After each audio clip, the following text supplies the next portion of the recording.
Shalom Bapak Ibu, mengucap syukur kita di bulan yang baik ini, di bulan Desember kita mengingat hari kelahiran Tuhan Yesus. Hari ini saya mau bawa satu tema tentang mengucap syukur. Mengucap syukurlah dalam segala hal. Pernahkah kita menyadari atau membayangkan ketika kita mencoba untuk menutup hidung dan mulut kita dalam waktu 10-15 menit? Ketika saya mendapat pengertian ini, 1 menit pun saya lakukan, saya nggak berhasil. Jadi ternyata bernafas itu menjadi bagian yang sering kita lewatkan. Tapi bernafas adalah bagian yang paling penting. Dan bernafas mengingatkan kita untuk selalu bersyukur. Ini alasan yang paling sederhana dan yang paling mudah kita lakukan untuk kita mengucap syukur. Jadi ketika kita bernafas, itu kita mengucap syukur sama Tuhan. Saya coba melihat kembali kepada teladan Yesus. Ketika Yesus memberi makan 5.000 orang, yang Yesus lakukan pertama kali untuk 5 roti dan 2 ikan adalah mengucap syukur. Di Yohanes 6 ayat 11 katakan, lalu Yesus mengambil roti itu, mengucap syukur dan membagi-bagikannya kepada mereka yang duduk di situ. Demikian juga dibuatnya dengan ikan-ikan itu sebanyak yang mereka kehendaki. Lalu kejadian yang kedua, ketika Yesus membangkitkan Lazarus dari kematian. Setelah 4 hari Lazarus mati, Yesus datang dan di depan kubur Lazarus, yang pertama Yesus lakukan adalah mengucap syukur. Kita bisa lihat ayatnya di Yohanes 11 ayat 41.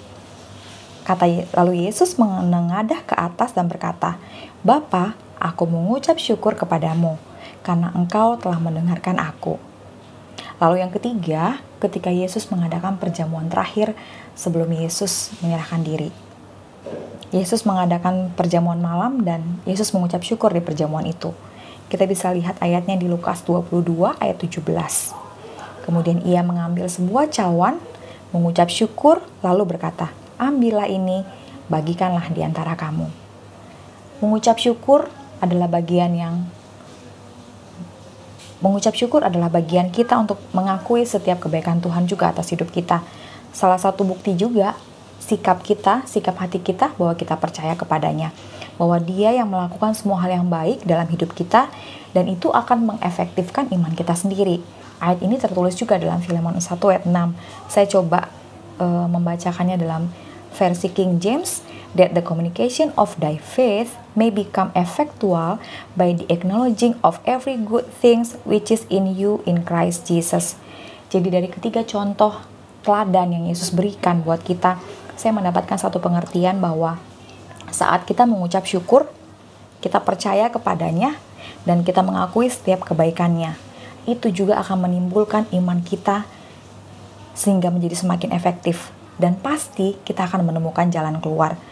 Bapak Ibu bisa lihat ketika Yesus mengucap syukur untuk 5 roti 2 ikan, 5.000 orang makan, dan sisanya masih ada 12 bakul.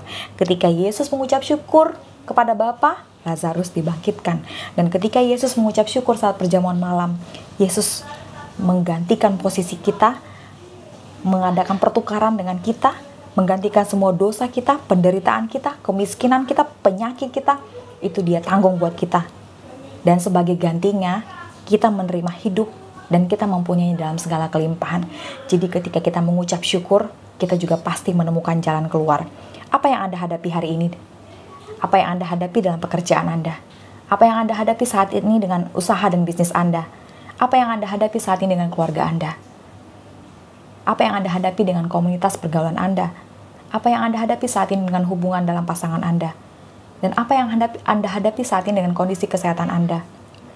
Mulailah dengan mengucap syukur. Dan percaya, mengucap syukur dalam segala hal, Anda akan menemukan jalan keluar di dalam Dia. Terima kasih, Tuhan Yesus memberkati.